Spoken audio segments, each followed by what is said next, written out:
একেই বলে ভাগ্যের ফের। দীর্ঘ কয়েক বছর ধরে নিয়ম করে লটারি কাটেন তিনি। বদলাতে চেয়েছিলেন ভাগ্য, তবে সেভাবে লটারিতে বড় কোনো পুরস্কার জোটেনি ভাগ্যে। লটারি কেটে রাতারাতি ভাগ্য ফিরেছে অনেকের। তবে এদিন লটারি কেটে রাতারাতি কোটিপতি বালুরঘাটের এক সবজি ব্যবসায়ী। এই ঘটনায় তোলপাড় পড়ে গিয়েছে গোটা দক্ষিণ দিনাজপুর জেলা জুড়ে।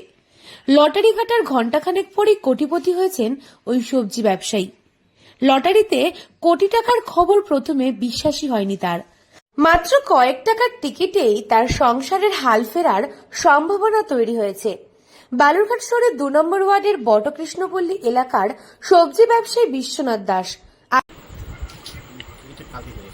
জানতে পারলাম ওই ৮:৩২ জানতে পারলাম যে আমার মোবাইল প্রতিদিন মোবাইল থেকে দেখি, আর জানি যে হয় না, ওই জন্য ইচ্ছে করে কালকে আমি মোবাইল দেখিনি।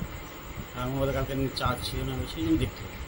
দেখলাম যে দোকানে যাচ্ছি যখন দোকানে যেয়ে দেখে নেব। তো দোকানে যাই দেখি তো আমার নাম্বারটা খেলে তখন আমি তা বিশ্বাস করিনি। আমার একটা হয়নি যে আমার এরকম মনে হচ্ছে না যে আমার হয়েছে। তারপরে আবার দেখলাম যে না, সত্যি আমারই হয়েছে, আমি নিয়েছি।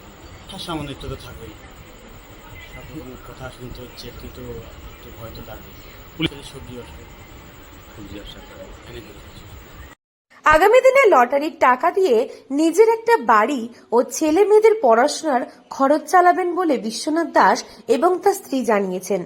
এদিকে কোটিপতির খবর পাওয়ার পর থেকেই আতঙ্কে ও ভয়ে আছেন ওই সবজি ব্যবসায়ী। এ বিষয়ে বিশ্বনাথ জানিয়েছেন, তিনি 18 বছর বয়স থেকেই লটারি কেটে আসছেন। লটারি কাটা তার কাছে রীতিমতো নেশার মতো। আর এই অভাবের সংসারে সচ্ছলতার মুখ দেখতেই মাঝে মধ্যে টিকিট কাটতেন তিনি। এই দিনও তিনি টিকিট কেটে কাজের উদ্দেশ্যে চলে যান। অভাবের সংসারে এভাবে লটারি কাটতেন বলেই মাঝে মধ্যে অশান্তিও হতো। তবুও লটারি কাটার নেশা থেকে বের হতে পারেননি তিনি। হচ্ছে না, এখন হয়ে গেছে বিশ্বাস। হ্যাঁ, গন্ডগোল তো হয়, অনেক গন্ডগোল হয়, ঝগড়াঝাটিও হয়। হ্যাঁ, এই জন্যই, কারণ 2টা বাচ্চা তো, আর ওর একার উপর সংসার। আমি তো কিছু মানে সেরকম করি না। এখন 1 মাস হলো ইদানিং একটা বাড়িতে কাজ করতেছি। টাকাটা আমার তো ইচ্ছা একটা জায়গা বাড়ি কেনার, আগে কিছু হোক না হোক। আমাদের জায়গা বাসা খুবই কম, ছেলে মেয়ের খুব, এই যে এতটুকু আমার যাদের, বুঝলেন, আমাদের খুবই অসুবিধাই। ছেলে মেয়ে একটা ছেলে হয়েছে, পরে একটা মেয়ে আছে 12 বছরের, এইটাই, আর কোনো স্বপ্ন নাই। জানা গিয়েছে, বিশ্বনাথ বাবুর স্ত্রী ও 2 ছেলে মেয়েকে নিয়ে ছোট্ট সংসার। সকালবেলা ঘুম থেকে উঠেই বাজার থেকে সবজি কিনে তা পাড়ায় পাড়ায় বিক্রি করা রোজকার রুটিন। প্রতিদিন মেরে কেটে 200 টাকা ইনকাম করতে কালঘাম ছুটে বিশ্বনাথ বাবুর। এদিকে ছেলে মেয়েরাও বড় হচ্ছে, পড়াশোনার খরচও বাড়ছে, সঙ্গে বাড়ছে সংসার খরচও। সংসারের হাল ধরতে সম্প্রতি স্ত্রী পরিচালিকার কাজ নিয়েছেন।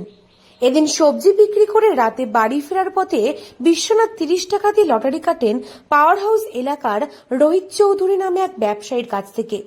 সেই লটারি ঘুরিয়ে দিল বিশ্বনাথের ভাগ্যের চাকা। দক্ষিণ দিনাজপুর থেকে সুস্মিতা গোস্বামী রিপোর্ট, লোকাল 18 বাংলা।